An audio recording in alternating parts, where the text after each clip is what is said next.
እቺ ምድር ትላልቅ ሰሃባዎችን የነብዩን ባልደረቦችን ያመረተች ምድር ኢትዮጵያ ለኛ ቀልድ አይደለች። ለሌላው ዘፈን ማሻሻጫ ነች፣ ሌላው ስልጣን ማጽኛ ነው፣ ለሌላው የፖለቲካ ካርድ መሳቢያ ነው። ለኛ ግን የነብዩ አደራ ነች። እኛንን የመጀመሪያው አንሷሮቹ ሙሃጅርና አንሷር እንሰማለን። ከመካ ተሰደዱ ወደ መዲና ስደተኞች አሉ፣ ሙሃጅር አንሷር አሉ፣ ዲኑን የረዱ። እኛንን ግን የመጀመሪያው አንሷሮች ለዚድ የነብዩ ሰሃባ ባልደረቦች የተቀበልን ኢትዮጵያ 31 ሰሃባዎች ከርሰ ምድሯ ውስጥ አጸደገላቸው አረፏል። 31 ሰሃባ እንደተቀበሩ ታውቃላችሁ? ይህን ታሪክ ማን ያወራን? ቱርክ ውስጥ አንድ ሰሃባን የተቀበሩ ኢስታንቡል ጫፍ መግቢያ ላይ አቡ አዩብን አልአንሳሪ እዚህ ኹጥባ ላይ አንስተነዋል። ቱርኮቹ ይሄን አንድ ሰሃባ አገኘን ብለው ሱልጣን የሚል የነገስታት ማዕረግ ሰጠውት፣ ዘበኛ አስቀምጠውለት፣ መስጂድ ከጎን ሰርተው አሁን የሚጎበኝ የቱሪስት መስህብ አድርገዋለች። ቻይና ውስጥ ያለው አንድ ሰሃባ ነው። እሱ ግን ተካብዶ ኢንሳይክሎፒዲያ ውስጥ ታገኙታላችሁ። ኢትዮጵያ 31 ሰሃባዎች ያረፉባት ምድር ነች። በርካታ ሰሃባዎች እትብታቸው የተቀበረበት የተወለዱበት መሬት ነው ኢትዮጵያ። ለኛ ኢትዮጵያ ቀልድ አይደለች። የነብዩ አደራ ነች። የነብዩ ሰሃባዎች አሻራ ያለበት ምድር ነች ኢትዮጵያ ስትባል። ለሌላው ቀልድ ማጫወቻ፣ ማላገጫ፣ ማዳመቂያ ሊሆን ይችላል። እኛ እንደሷ እንደራደረ መዝቻል። ለኛ ልዩ ሀገር ነች። የመሻይኾች ምድር ነች። የዑለማዎች ምድር ነች። በርካታ ዓሊሞችን ያፈለቀች ሀገር ነች ኢትዮጵያ። እቺ ምድር ከኛ ጋር ሲታወስ ትልቅ ቁርኝት አላት። ይህን ታሪኳ ግን ዛሬ ተቀብሮ አግላይ ጸሐፊዎች ጽፈዋት ኢትዮጵያ የሆነ ቀለም እንድትዝ የሆኑ ሰዎች ውርስ ብቻ እንድትመስል አንዱ መጤ ሌላኛው ደግሞ ባለርስት ተደርጎ እንዲታሰብ ተደርጓል። የዘመኑ ምሁራኖች የኢትዮጵያ ታሪክ እንዴት ተጠና ብለው 3 እርከኖችን ያወርዳል። አጋጣሚ ዩኒቨርሲቲው እጃቸው ላይ ገባና ሕገ መንግሥትን የማርቀቅ ዕድል እጃቸው ላይ ወደቀና ይችን ሀገር በወዟት ታሪኳን አጠፉት። ሌላውን አስጠግተው ከፈለውን አገለሉ። ታሪክ የሌላት እምታወዛግር ሰላሟ ሁሌም ስጋት ውስጥ ያለ ሀገር አደረጓት። አንዱን አገለው አንዱን አቀፉ። የተገለለው እኔስ ማለቱ ሁሌም አይቀር። ታሪክን ሲያጠኑ በ3 እርከን አጠኑት። የመጀመሪያው ሴሌክሽን ይሉታል፣ መምረጥ ታሪክ። ሁለተኛው ኦሚሽን፣ ሌላውን ታሪክ መደበቅ ያልቻሉትን ደግሞ 3ኛው እርከን ዲሞናይዜሽን፣ ማጨላለም ይባላል። የመጀመሪያው ሴሌክሽን ትመርጣለህ። አክሱምን ትመርጥና የሐረርን ግንብ ትረሳለህ። ላሊበላን ታነሳና ሶፍ ዑመር ዋሻን ትዘነጋለህ። ሶፍ ዑመር ዋሻ በዓለም ዩኔስኮ የተመዘገበ ትልቅ ታሪካችን ግን ሶፍ ዑመር አህመድ ስለሚባሉ የታሪክ ክፍል ልታረጋቸው አልፈለግ። በርካታ ዑለማዎች የወጡበት ያ ዋሻ ዓሊሞች የፈለቁበት ነው። በበርካታ ቋንቋ ኪታቦች የተቀራበት ዋሻ ነው። ግን የታሪክ ፓርት ልታረገው አልፈለግ። እሱ ዘለኸው አልፋ ልትዘለው ደግሞ ያልቻልከውን ታጨላለመዋለህ። ዲሞናይዜሽን ሚኒሊክ ብለህ ታገዝፈውና ኢማም አህመድ ሲመጣ ደግሞ ግራኝ የሚል ታፔላ ትሰጠዋል። በዚህ መልኩ ሀገር አትሰራ። ታሪክ 3 ነገሮች ላይ ይነጥራል። የመጀመሪያ ሂስቶሪካል ፊገር ይባላል። ግለሰቦች አሉ የሚታወቁ የሚነሱ።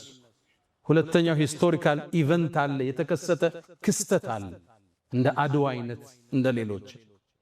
ሶስተኛው ሂስቶሪካል ፔሪድ አለ፣ ጊዜ አለ። ሶስቱም ግን ቅድም ባልኳቸው የምርጫ ዘይቤ ተመርጦ የኢትዮጵያ ታሪክ ምንድነው ስትል እየተዘለለ እየተመረጠ የተወሰኑ ሰዎች ብቻ የሚታወሱበት ሌሎች የተደፈቁበት ሀገር መሰረት። ይሄ የታሪክ ትርክትና አስተሳሰብ ነው ዛሬ አክሱም ላይ ያሉ ወንድሞቻችንን መከራ እያበላቸው ያለ። አክሱም የኢትዮጵያ ክፍል ነች። መጀመሪያ እስልምናን የተቀበለ ምድር ነው። ሙስሊሞቹ እዛው ተወልደው ቋንቋቸው እዛው እትብታቸው እዛው ተቀብረው ዛሬ ለመቀበር 30 እና 50 ኪሎ ሜትር ከከተማዋ መውጣት ይጠበቅባቸው። ለምን ስትላቸው አክሱም ዳግማዊ ኢየሩሳሌም ነች ይለዋል። እሺ ኢየሩሳሌም እስራኤል ውስጥ መስጂድ አለ፣ ሙስሊሞች አሉ፣ ሙስሊሞች ይከበራሉ ዋናው ቦታ ላይ። እዚህ ለምን ከለከልካቸው? ሕገ መንግሥቱ የሃይማኖት ነፃነትን አውጇል። አንተ ለምን ነፈካቸው? አክሱም ውስጥ መጠጥ ቤቶች አሉ፣ ሺሻ ቤቶች አሉ፣ ይጠጣል፣ ይጨሳል። ሶላት ያው ሙስሊሞች የመርየምን ቅድስነት የተቀበሉ የኢየሱስን ነብይነት ያጸደቁ ክርስቲያኖችን የመጽሐፍ ሰዎች ብለው ያሉት ሙስሊሞች መጠጥ ከሚጠጡ ተራቁበት። ምናልባት በዚህ አጋጣሚ ክቡር ጠቅላይ ሚኒስትርን ለተናገሩት ንግግር አመሰግናለሁ። አክሱም ውስጥ ያሉ ሙስሊሞች 30 ኪሎ ሜትር ሄደው እንዲቀበሩ ከተገደዱ የሞቱት የከለከሉት ናቸው፣ ያ ሰውዬ አይደለም ብለዋል። ይሄ ትርክት ይሄን አስተሳሰብ ፈጥሮ አለፈ። ይሄ ቅድም ያወራሁት የታሪክ አጻጻፍ ሂጃብ እህቶቻችን ለብሰው እንዳይሰግዱ ስንክሳር ሆኖ አለፈ። አሁን በየፖለቲካው ምህዳር የምታዩት ንግዱ ቦታ ላይ የምታዩት ክፍተቶች ሁሉ የዚህ አስተሳሰብ ውጤት ነው። ከፈለው መጤ ከፈለው ደግሞ ባላገር። እሺ እንስማማ ብለህ ጠይቅ። እዚህ ሀገር ቀድሞ የገባው ማን ነው? ክርስትና ወይስ እስልምና? ከሰሜኑ አካባቢ ክርስትና ቀድሟል። አዲስ አበባን ይዞ ወደ ታች ደግሞ እስልምና ቀድሟል። ምኒልክ ግዛታቸውን አስፋፍተው ሐረርን፣ ጅማን ከማቀፋቸው በፊት ጅማ እኮ እስላማዊ ሀገር ነች። ሀዲያ እኮ እስላማዊ ሀገር ነች። ሐረር እኮ እስላማዊ ሀገር ነች። የእስልምና የመገበያያ ሳንቲም ያላት ሀገር ነች። የራሷ ጦር ያላት ክፍለ ጦር ያላት ሀገር እኮ ነች። እሷን ስታቅፋት እስልምና ቀድሞ ነበር እዛ ውስጥ። ስለዚህ አዲሷ ኢትዮጵያ ውስጥ የሆነ ቦታ ላይ ቀድሞ ይገባል፣ የሆነ ቦታ ደግሞ ቀድሞ ሌላ ሃይማኖት ገብቷል። የሁለቱ ውህደት ነች። የሚያዋጣን አንድ ነገር ብቻ ነው፣ መደመር፣ መሰላሰል፣ መሰባጠር፣ አብሮ መጓዝ፣ መጣመር ብቻ። መሰላል እንደምታውቁት ወደ ከፍታ ስንወጣ ሁለት ቋሚዎች አሉት፣ በርካታ ግድሞች አሉት። መሰላል ከዚህ ነው የሚሰራው። አንዱ ብሔር ከሌላኛው ብሔር ጋር፣ አንዱ ሃይማኖት ከሌላው ጋር ተሰናስኖ ነው ወደ ኢትዮጵያ ብልጽግና ከፍታ መውጣት የምንችለው። አንዱን ጥለህ አንዱን አንጠልጥለህ የኢትዮጵያን ህዳሴ ማረጋገጥ አንችል። ሁሌም መጠላለፍ መጠፋፋት ብቻ ነው። በማህበራዊ የለውጥ እርከን ውስጥ 3 እርከን እንዳለ ይነገራል። አንደኛው እኔ ሊባለው እርከን ነው፣ ዲፔንደንሲ የምንለው። ሁለተኛው ደግሞ አንተ የሚለው ነው፣ ለሌላው ዕዳን ማሸከም ነው፣ ዲፔንደንሲ ይለዋል። ሶስተኛው ኢንተርዲፔንደንስ፣ አንዱ ካንዱ ጋር ሲገመድ፣ አብሮነትን ስታውጅ፣ ተባብረን እንደግ ስትል የናንተም የኛም ሀገር ነው። ሁሉም እኩል ነፃነት አግኝቶ፣ ሁሉም ቤተ እምነቱን ገንብቶ፣ ሁሉም ሃይማኖቱን በነፃነት አድርጎ ከዛ በኋላ ያለውን በእውቀት እንደያኝ ያና ሃይማኖት ከኔጋ በእውቀት አውርደን እውቀት ሲያሸንፍ አባል ይሆን።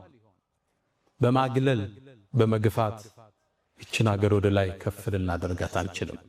አላ ወፈዐሉል ኸይራት ወስተግፊሩ ረበኩም ፈጡባ ሊልሙስተግፊሪን።